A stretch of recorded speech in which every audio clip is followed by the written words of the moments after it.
For about a year, I had a condition where the solenoid would click, but no power would get through it down to the glow plugs.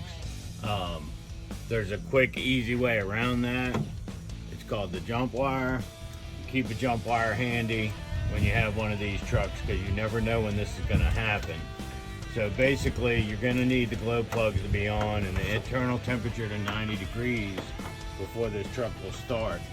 So if the glow plug solenoid isn't working, you take a bare wire end of a heavy gauge, you stick it down there on that first glow plug, and you take another end, which I use the terminal, and you stick it up here where the 12 volt comes in.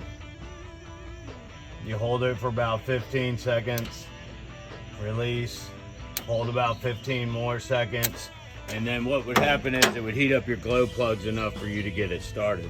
I ran it like that for about a year until I finally bucked up and bought the Cole Hersey solenoid. That Cole Hersey solenoid is 53 bucks, but it is alleged to be US made. Like I said, it was alleged to be US made, but it says made in Mexico on the box.